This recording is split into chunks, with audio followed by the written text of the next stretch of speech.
Ang saligang batas ng 1973 ay nagbigay daan sa bagong sistemang pamahalaan ang parlamento at nagbigay ng legal na batayan para sa batas militar sa ilalim ni Marcos.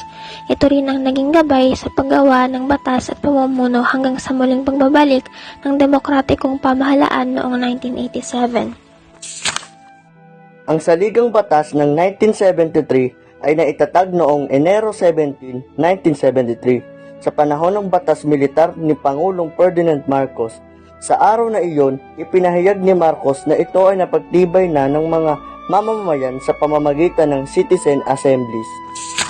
Ang saligang batas 1973 ay naitatag sa panahon ng pamumuno ni Pangulong Ferdinand E. Marcos at binuo ng 1971 Constitutional Convention na may layuning palitan ang lumang saligang batas ng 1935. Ang saligang batas ng 1973 ay naglalayong baguhin ang pamahalaan ng Pilipinas mula sa presidensyal tungo sa sistemang parlamentaryo upang maging mas epektibo ang pamumuno. Layunin din itong pagtibayin ang pagkakaisa ng mamamayan. Isinulong ang kaunlaran at itaguyod ang katarungang panlipunan. Binibigyang diin nito ang kahalagahan ng edukasyon, agham at karapatang pantao bilang susi sa pag-unlad at pagkakaisa ng bansa. Ang saligang batas ng 1973 ay ipinatupad noong panahon ni Ferdinand Marcos bilang kapalit ng saligang batas ng 1935 na nagtatag ng sistemang parlamentaryo kung saan ang kapangyarihan ay nakatuon sa parlamento at ang punong ministro ang namumuno sa pamahalaan. Samantalang ang Pangulo ay nagsisilbing pinuno lamang ng Estado. Ipinahayag ito noong Enero 17, 1973 sa pamamagitan ng proklamasyon bilang 1102 at nagbigay daan sa ika-4 na Republika ng Pilipinas. Layunin nitong baguhin ang istruktura ng pamahalaan at palawakin ang otonomiya ng mga lokal na pamahalaan. Ngunit ito rin ay naugnay sa panahon ng batas militar, kung saan naging sentralisado ang kapangyarihan kay Marcos.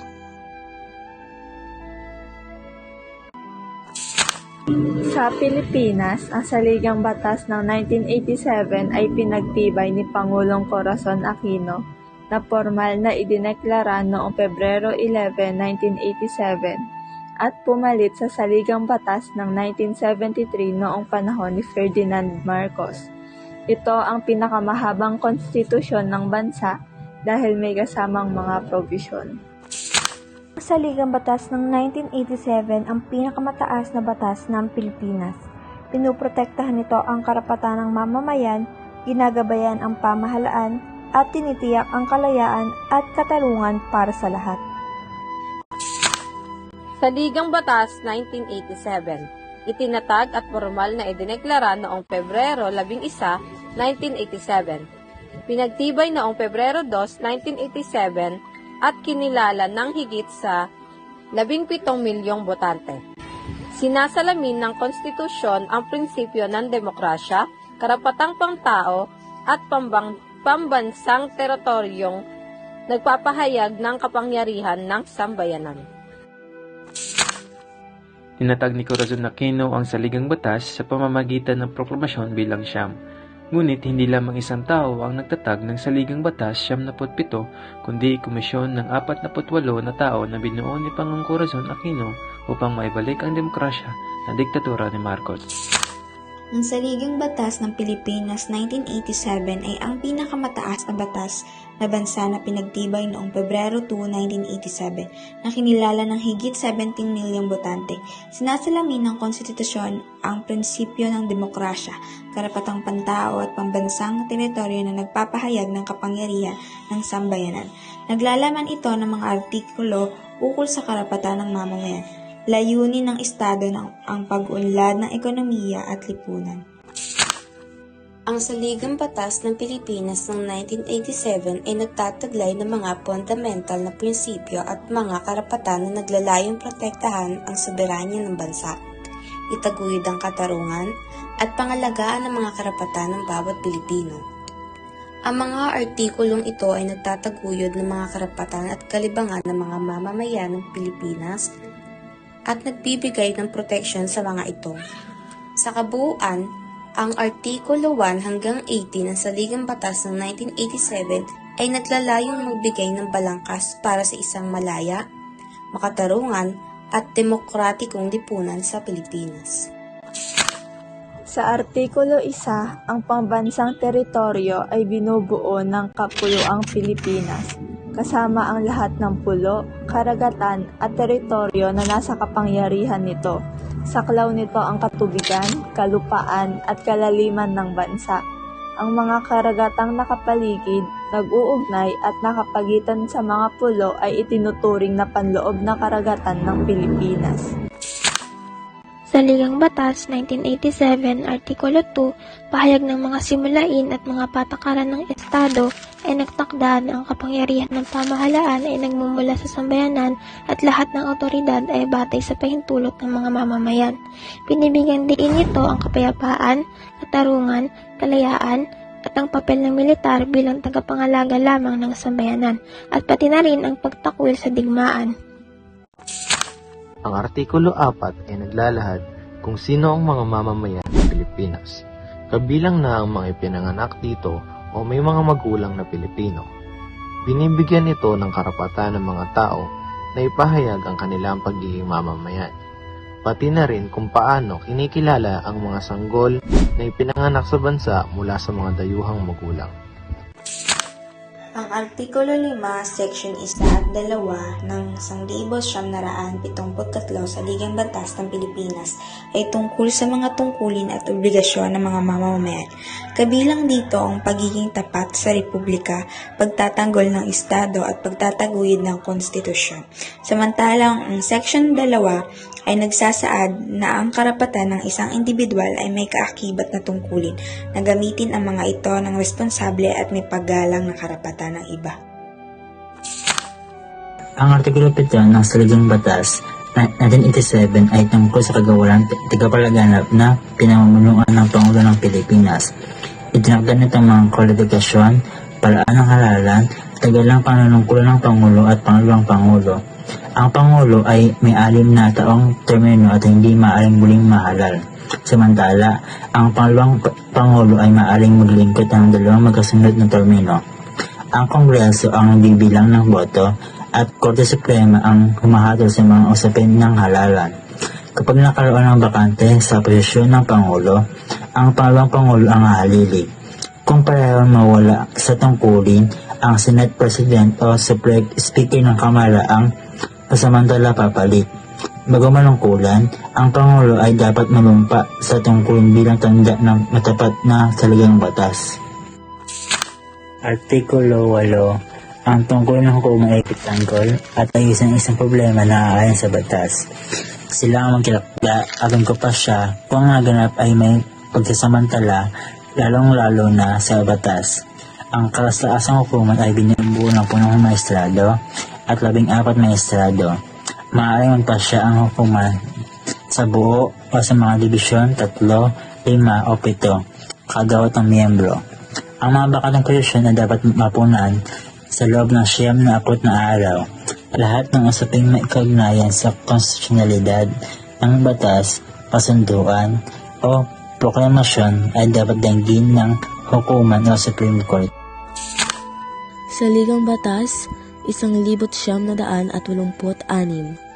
Artikulo 9, mga komisyong konstitusyonal.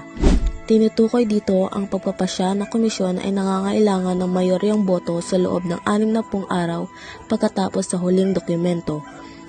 Maaaring iapela ang desisyon sa kataas-taasang hukuman sa pamamagitan ng certiorari sa loob ng 30 araw matapos matanggap ang CP, na nagtitiyak ng mabilis at legal na proseso na may karapatang mag-apela.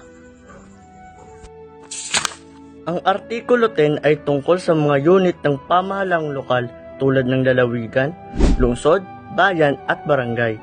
Layunin nitong bigyan ng sariling kapangyarihan at kalayaan ang mga lokal na pamahalaan upang mas mapabuti ang serbisyo at kaunlaran sa bawat lugar.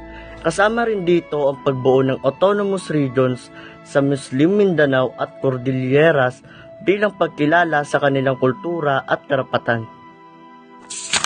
Artikulo 11. Pananagutan ng mga pinunong pamamahalaan. Sila ang mga ombudsman na mayroong deputy kung saan sila ay nanilbihan lamang ng 7 taon at hindi na ulit maaaring maitalaga sa muli sa parehong posisyon. Pagkatapos ng kanilang deputy ay hindi rin sila pwedeng tumakbo sa anumang posisyon sa halaan na agad na susunod matapos silang magtapos sa isang tungkulin. Ang artikulo ay nagsusulong ng ekonomiyang makatao at makabayan. Tinitiyak nito ang yaman ng bansa ay mapapakinabangan ng bawat Pilipino at hindi lamang ng iilan. Sa ganitong paraan, hinahangad ng saligang batas ang isang lipunang maunlad, patas at nagkakaisa. Ang Artikulo 13 ng Saligang Batas 1987 ay tungkol sa Estado na bigyang prioridad ang mga batas na nagpoprotekta sa karapatan ng mamamayan, lalo na sa paggawa, ekonomiya at reformang pansakahan.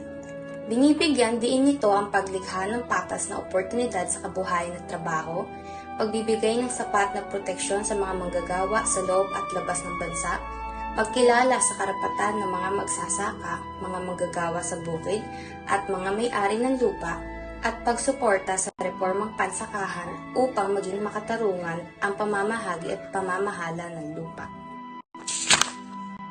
Ang Artikulo 14 ay tungkol sa pagpapahalaga sa edukasyon, wika, siyensya at teknolohiya, sining, kultura at sport.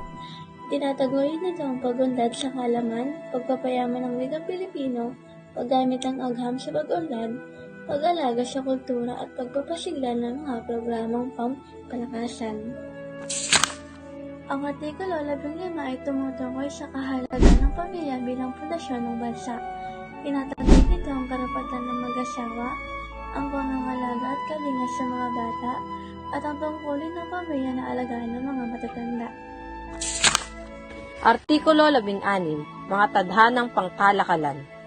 Ang Artikulo 16 ay naglalarawan at sumisimbolo ng mga mithiin at tradisyon sa kasaysayan. Ipinapakita rin nito na hindi dapat alisan ng kalayaan o ari-arian ang tao ng hindi kaparaan sa batas.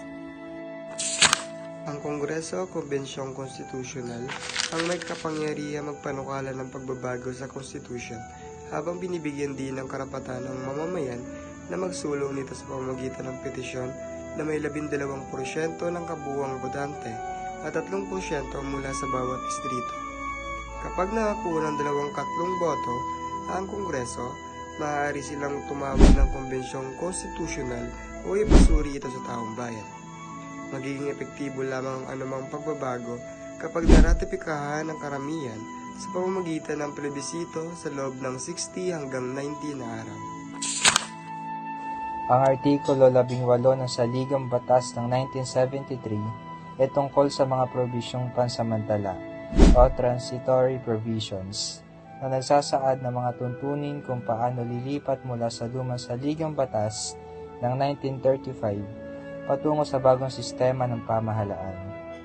Itinakda nito ang mga pansamantalang patakaran habang hindi pa ganap na naitatatag ang sistemang parlamentaryo.